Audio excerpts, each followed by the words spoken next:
Bom dia, irmãos e irmãs.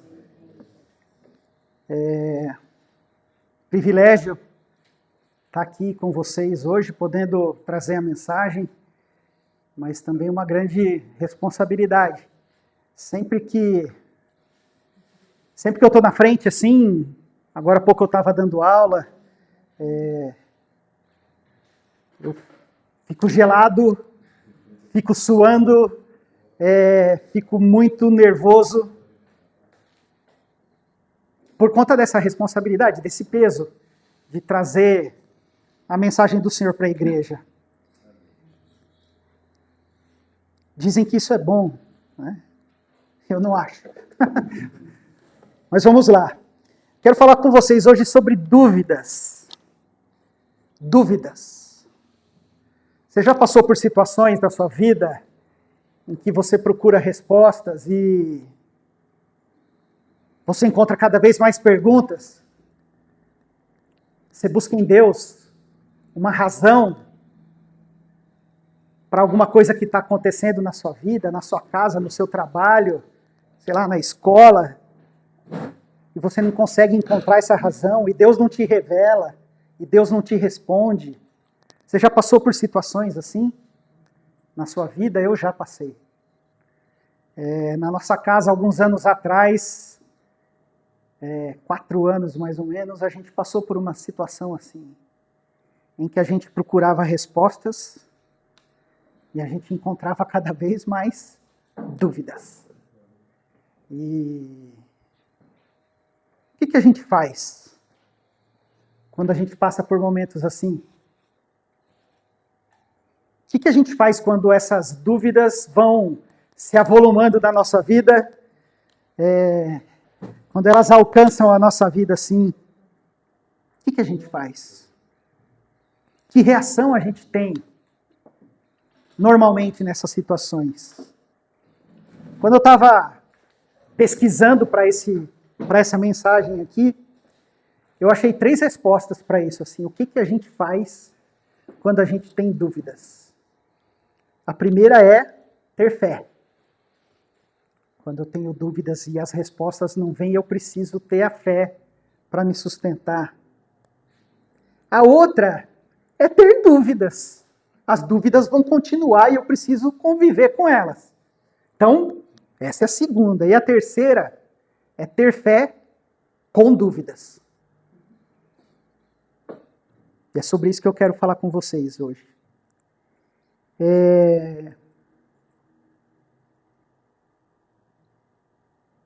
Eu sei que eu tenho fé. Eu sei que eu tenho. Mas eu sei que eu tenho dúvidas também. E é isso que eu preciso entender, né? Como viver sem essas respostas, ou como viver sem as respostas que eu quero. Porque no fundo é esse o problema. As respostas vêm, mas elas são diferentes do que eu estava esperando. Não, é outra coisa que eu preciso, não é isso, né? Quero falar para vocês que quando essas coisas acontecem, a chave para resolver isso é levar as nossas dúvidas até Deus. Levar essa fé titubeante, essa fé que duvida às vezes, para Deus. Isso parece muito estranho, porque assim, eu acabei de falar que é Deus que não está me respondendo, né? Quando eu tenho a dúvida. A minha dificuldade é justamente essa. Deus, eu preciso de uma resposta e a resposta não está vindo. Como é que eu estou dizendo agora que eu tenho que levar isso para Deus? É estranho, né? Parece uma bobagem que isso que eu estou falando. Mas foi isso que eu descobri, assim, trabalhando com as minhas dúvidas, foi isso que eu descobri, assim, eu preciso levar a minha incredulidade, a minha falta de fé, às vezes, as minhas dúvidas diante de Deus. O Evangelho de Marcos, no capítulo 9, registra uma história mais ou menos desse tipo. Conta a história de um homem que estava lá na multidão que seguia Jesus, e esse homem vai até Jesus em busca de ajuda porque ele queria um milagre para o seu filho. Marcos capítulo 9, dos versos 17 até o 27. Eu vou ler aqui, a minha aqui está na Nova Tradução na Linguagem de Hoje. Então, Marcos capítulo 9, dos versos 17 ao 27. Mestre, eu trouxe o meu filho para o Senhor porque ele está dominado por um espírito mau e não pode falar. Sempre que o espírito ataca o meu filho, ele joga no chão e ele começa a espumar e a ranger os dentes. E ele está ficando cada vez mais fraco. Eu quero destacar aqui a sequência do diálogo de Jesus com esse homem. O homem diz assim: se o Senhor pode, nos ajude, disse o pai do menino. Se eu posso, tudo é possível para quem tem fé, responde Jesus. E o pai respondeu: eu creio, mas me ajude na minha incredulidade. Eu creio, mas me ajuda na minha falta de fé. Vamos orar, Pai? Tua palavra foi lida agora e eu peço que o Teu Espírito Santo ilumine as nossas mentes, ilumine nosso coração, ilumine nossas vidas para compreensão da Tua palavra.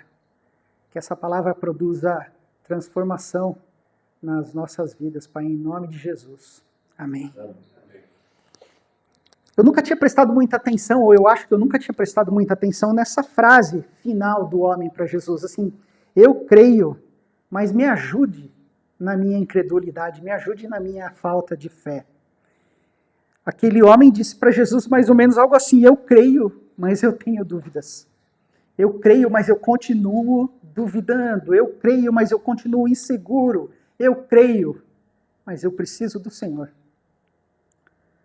Com a gente acontece assim também, né? Quando a gente tem os nossos momentos de dúvida, quando as situações difíceis nos alcançam, né? Sim, quando a nossa fé vacila, a gente também fala isso: eu creio, mas está difícil. Eu creio, mas está difícil. Então, a gente observando esse homem, a gente pode concluir que não tem nada errado em ter dúvidas, mesmo que a gente tenha fé. A gente pode ter fé e a gente pode ter dúvidas ao mesmo tempo. Quero falar de alguns exemplos bíblicos de gente que teve que lidar com as suas dúvidas, com essa incredulidade, ainda que sejam homens reconhecidamente cheios de fé. O sábio, o escritor do livro de Eclesiastes, ele tem as suas dúvidas existenciais, filosóficas. Essas dúvidas vão aparecendo ao longo do livro inteiro. Dúvidas, dúvidas, dúvidas, muitas. E o livro de Eclesiastes não tem uma única resposta de Deus para esse sábio. Em todo o livro de Eclesiastes não há uma única resposta de Deus para as dúvidas existenciais daquele sábio. O profeta Abacuque pergunta a Deus: você vai me ouvir? Até quando eu vou ficar aqui gritando? Como alguém querendo dizer: ei, tem alguém aí? Tomé chega para Jesus: se eu não puder ver e tocar, eu não creio. Jó, exemplo de homem de fé. Como assim? Jó teve dúvidas? Teve. No capítulo 31, ele fica procurando um motivo para o sofrimento que ele enfrentava. Ele fala assim: será que eu olhei para alguma mulher com intenções impuras? Será que eu andei em falsidade? Será que eu enganei alguém? Será que eu cobicei a mulher de alguém? Será que eu tratei com opressão os meus servos? Fui avarento, idólatra, vingativo, omisso, injusto? Ele fica procurando uma razão, porque ele tem dúvidas a respeito das coisas que estavam acontecendo com ele. E em grande parte da história de Jó, ou seja, em grande parte do livro, não há uma única palavra de Deus. Não há uma única resposta de Deus. Se você observar bem o livro de Jó, Deus aparece lá no começo e lá no final. No meio da história, Deus não responde. Como surgem essas dúvidas? Como elas vão surgindo dentro da nossa fé? Eu quero voltar aqui, por exemplo, de Jó. Tem um momento na história de Jó que as tragédias vão se sucedendo, uma após a outra, né? E ele perde tudo. E aí, depois de ouvir o conselho lá dos falsos amigos, né? Dos amigos, entre aspas, né? Jó não encontra razão para o que aconteceu com ele.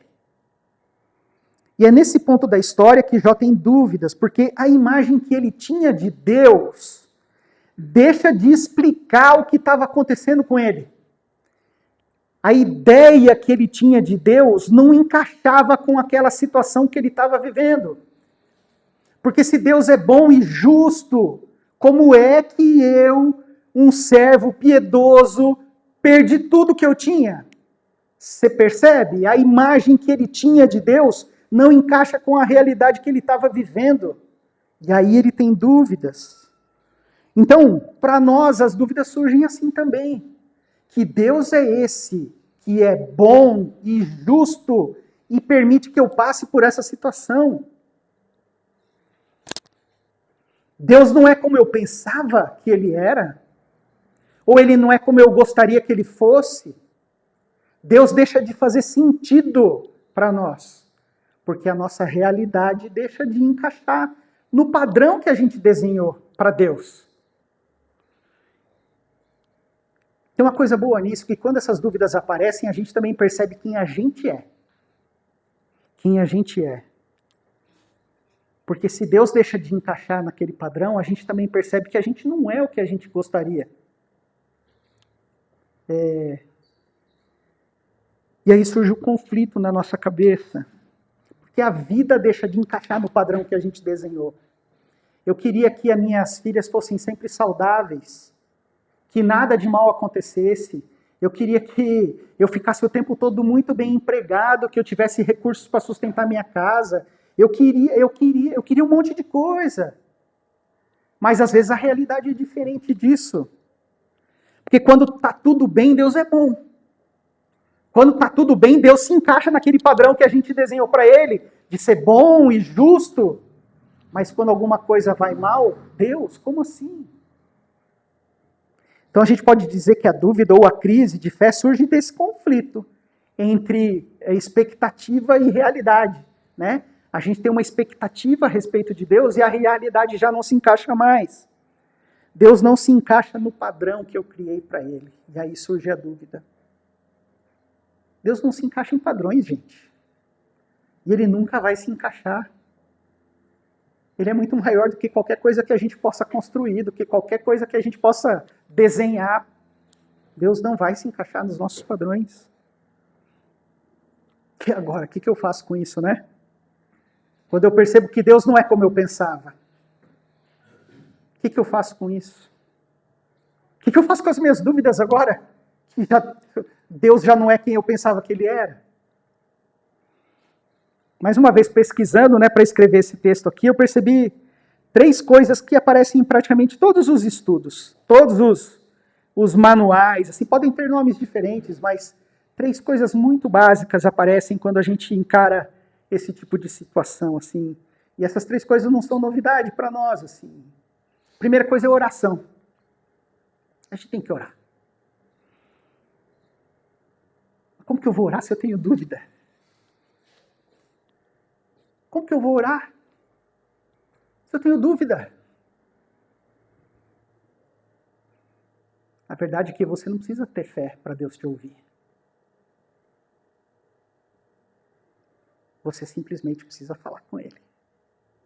E Ele vai te ouvir. Você fala, Ele ouve.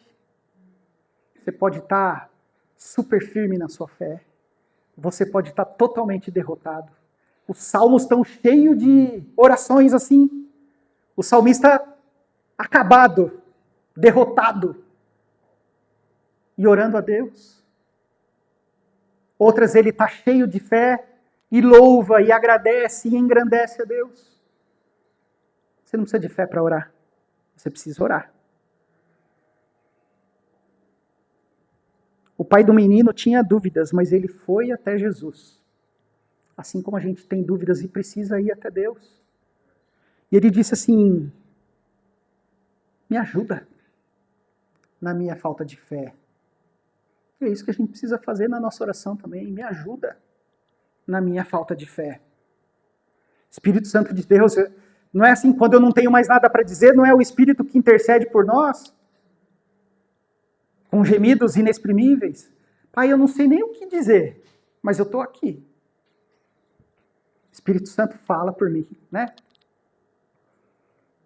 A oração nesse momento de dúvida é um chamado para Deus, pedindo que Ele mostre, que Ele se revele, como o salmista fez. Na minha aflição eu clamei ao Senhor, e Ele respondeu e me livrou da angústia.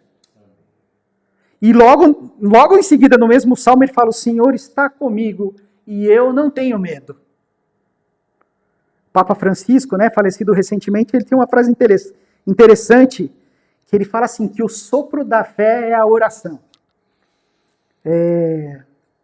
E que a igreja é a grande escola de oração. Frases do Papa Francisco. Tem uma frase semelhante que é atribuída ao Gandhi, que fala que oração é a respiração da alma. Assim, você precisa orar. Você tem fé? Ore. Você não tem fé? Ore. Você tem dúvidas? Ore. A segunda, Paulo chama de guardar boa consciência. É assim, ele dá esse conselho para o Timóteo, ele fala assim, conserve a sua fé e mantenha a sua consciência limpa. Algumas pessoas não têm escutado sua própria consciência, isso tem causado destruição da sua fé.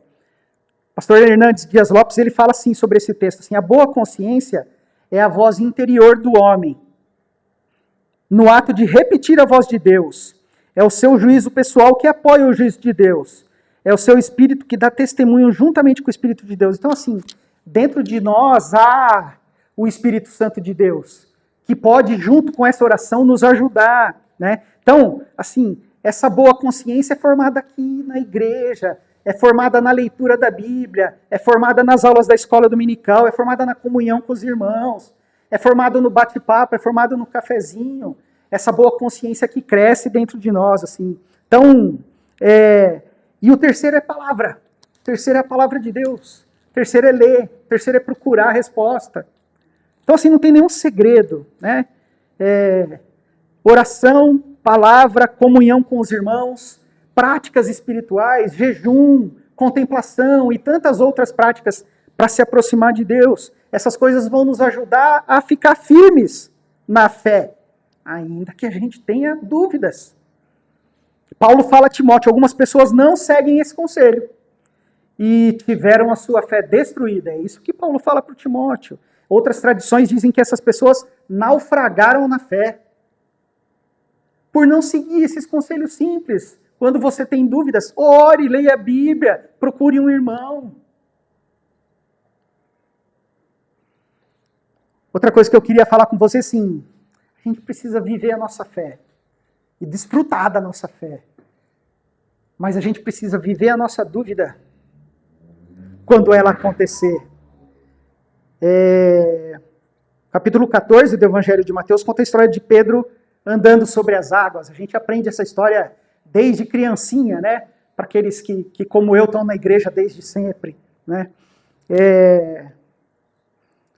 Você acha que Pedro andou sobre as águas porque ele tinha fé?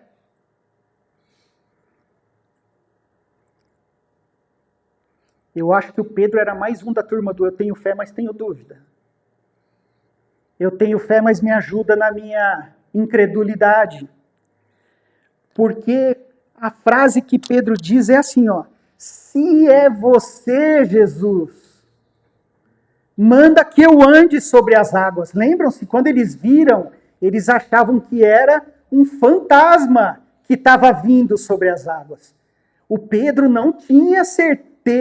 O Pedro, ele estava titubeante ali. E ele fala, se é você, Jesus, manda que eu vá sobre as águas. Ele tinha fé, mas tinha dúvida. Ele não diz, Jesus manda que eu ande. Ele fala, se é você, Jesus. Mas ele foi. Mesmo com dúvidas. Ele foi até Jesus. Mesmo sem ter certeza. Mesmo precisando de ajuda. Ele viveu a dúvida. Senhor, eu vou. Eu não sei se é, mas eu vou. Então, assim, a gente tem que viver a nossa vida. A gente tem que seguir nossa caminhada. Mesmo que as dúvidas estejam dentro do nosso coração. E em caso de dúvida, não pare. Em caso de dúvida, continue caminhando. Ainda que seja sobre as águas, continue caminhando. Jesus, me ajuda na minha falta de fé, mas eu estou caminhando ao teu lado. Tá? Bonito isso, mas eu continuo com dúvidas. Eu ainda tenho dúvidas. Sabe o que acontece? Só não tem dúvida quem trata a experiência com Deus de maneira matemática, cartesiana, sabe? A experiência com Deus não é 1 mais 1 igual a 2. Só quem trata a experiência assim de maneira matemática não tem dúvidas, porque 1 mais 1 sempre vai ser igual a 2. Não tenho dúvida a respeito disso. A maior parte das dúvidas em relação a Deus, a maior parte das discussões que a gente tem em relação a Deus, a maior parte dessas dúvidas todas, elas já foram respondidas. O cristianismo tem 2 séculos de história. A maior parte das dúvidas a respeito dessa construção, dessa teologia já foi respondida. Não é sobre isso que a gente está falando, assim, grandes nomes na história, né? Os mais capazes, reunidos em concílios, em muitas coisas, já responderam a respeito disso. Né? Nossa experiência com Deus é mistério. Nossa experiência com Deus é mística. É mistério. Não é matemática. Não é uma coisa fechada em que o resultado, sabe, não é assim. A gente não precisa de explicações.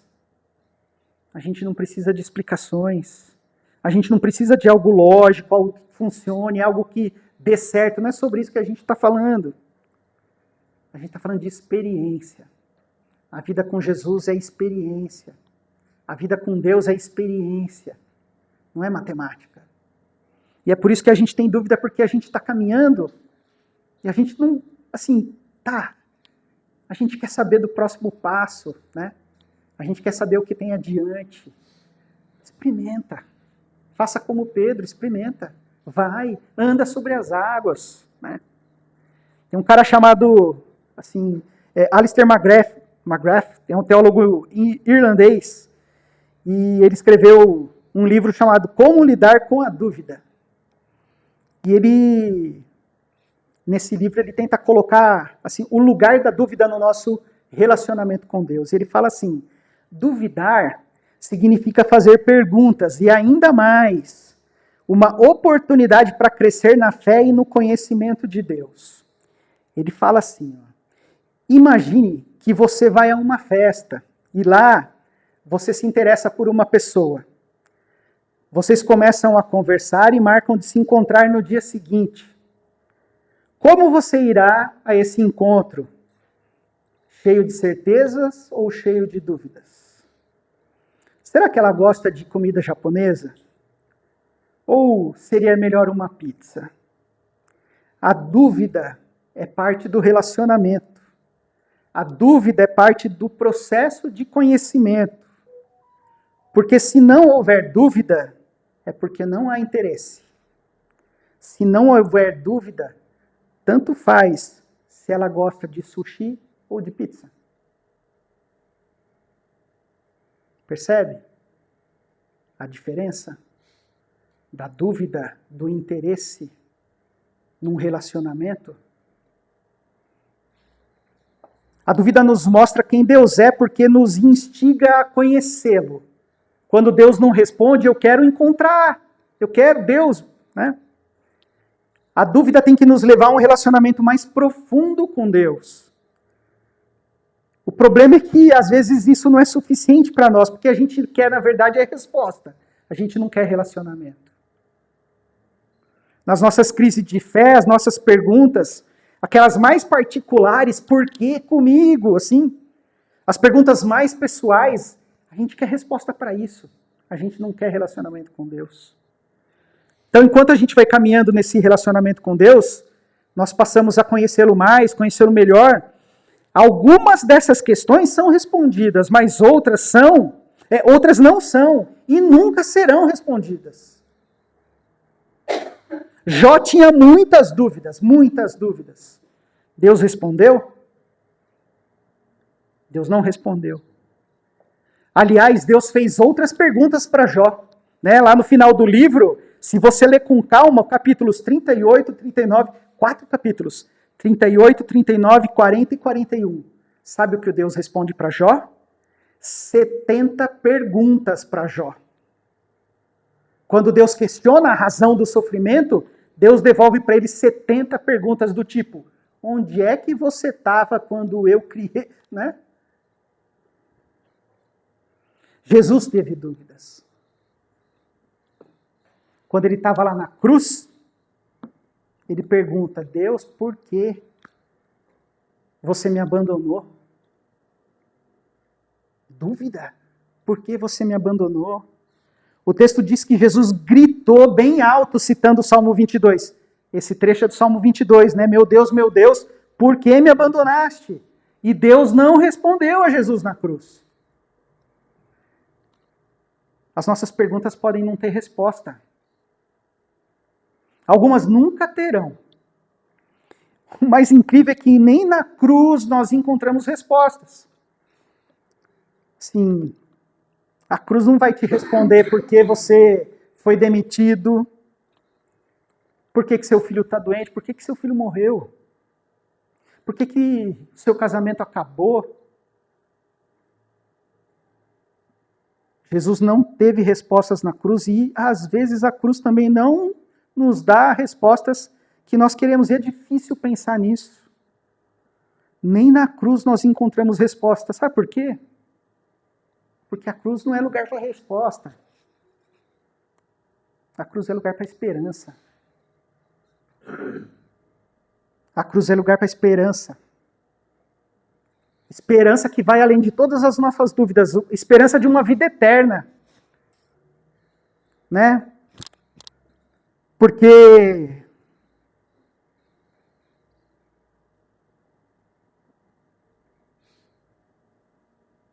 a gente sabe de um lugar onde a gente não vai precisar ter dúvida a respeito de nada. Na glória a gente vai ter a compreensão total de todas as coisas. O C.S. Lewis, eu falei na aula da escola dominical, né? Ele tem um livro que chama O Grande Abismo e ele escreve o seguinte: é isso que os mortais... Olha só que loucura! É isso que os mortais não entendem. Dizem de algum sofredor temporal, nenhuma felicidade futura pode compensar isso. Não sabendo que o céu, uma vez atingido, irá trabalhar para trás e transformar até mesmo aquela agonia em uma glória. Olha só o que ele está falando. É isso que os mortais não entendem. Dizem algum sofredor temporal, nenhuma felicidade futura pode compensar isso. Não sabendo que o céu, uma vez atingido, irá trabalhar para trás e transformar até mesmo aquela agonia em uma glória. Olha só. O pastor chamado Carlos Marques explica isso. Ele fala assim: se eu sofro hoje com algo muito difícil e daqui a 5 anos fosse possível olhar para trás e dar valor ao sofrimento passado, dizendo: se eu não tivesse passado por aquele problema, não teria feito tal coisa, não teria conhecido aquela pessoa, não teria estado em tal lugar. Como será o nosso olhar para trás quando estivermos no céu? O que ele está dizendo assim é: o céu é a eternidade. A gente costuma pensar que é um lugar que é um tempo que não tem fim. Mas, na verdade, a eternidade é um tempo que não tem começo nem fim. E quando a gente olha para a eternidade e pensa na glória de Deus e em tudo que a gente vai viver lá, é como se esse estado retroagisse para desde sempre.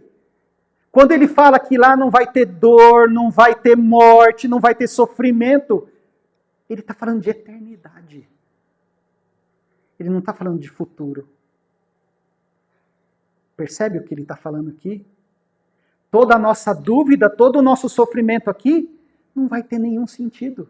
Porque a eternidade vai ser um lugar onde não haverá choro, nem dor, nem morte, nem sofrimento, nem dúvidas.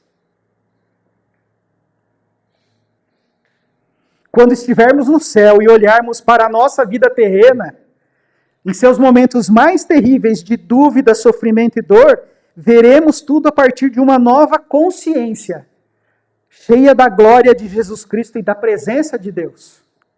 Nós veremos tudo a partir da perspectiva da eternidade. Tudo será eternidade, tudo será vida plena, vida perfeita, no gozo do nosso Senhor e Salvador Jesus Cristo. Isso significa que Ele enxugará dos olhos toda lágrima. Não haverá mais morte, nem tristeza, nem choro, nem dor. As coisas velhas passaram desde sempre e para sempre. Essa é a nossa esperança. Morte, tristeza, choro, dor nunca terão existido. Porque a eternidade é assim. Desde sempre para sempre. Nós estaremos na glória do nosso Deus desde sempre e para sempre.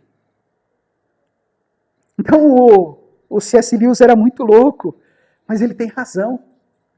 Quando ele fala que vai retroagir, gente. Olha só. O apóstolo Paulo escreveu isso também aos Romanos, no capítulo 8, a partir do verso 18. Olha só o que ele fala. Romanos 8, a partir do 18 até o 39. Eu penso que o que sofremos durante a nossa vida não pode ser comparado de modo nenhum com a glória que nos será revelada no futuro.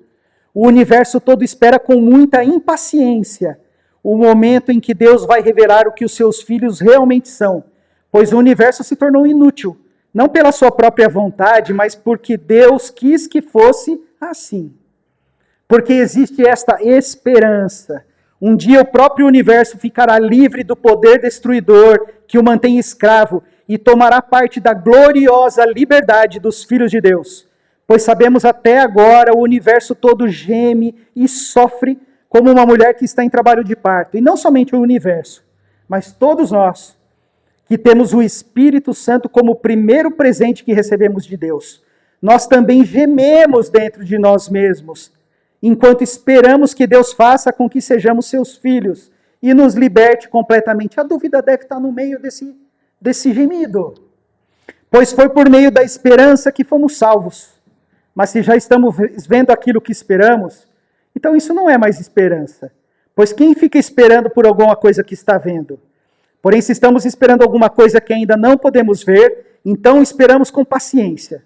Assim também o Espírito de Deus vem nos ajudar na nossa fraqueza. Lembra o que o homem pediu a Jesus? Senhor, me ajuda na minha falta de fé. Então o Espírito de Deus vem nos ajudar na nossa fraqueza, pois não sabemos como orar. Mas o Espírito de Deus, com os gemidos que não podem ser explicados por palavras, pede a Deus em nosso favor. E Deus que vê o que está dentro do coração sabe qual é o pensamento do Espírito. Porque o Espírito pede em favor do povo de Deus e pede de acordo com a vontade de Deus. Pois sabemos que todas as coisas trabalham juntas para o bem daqueles que amam a Deus, daqueles a quem Ele chamou de acordo com o seu plano. Porque aqueles que já tinham sido escolhidos por Deus, Ele também separou, a fim de se tornarem parecidos com seu Filho. Ele fez isso para que o Filho fosse o primeiro entre muitos irmãos.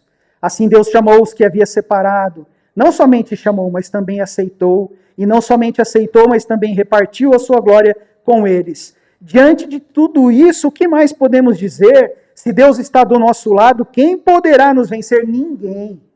Nenhuma dúvida poderá nos vencer.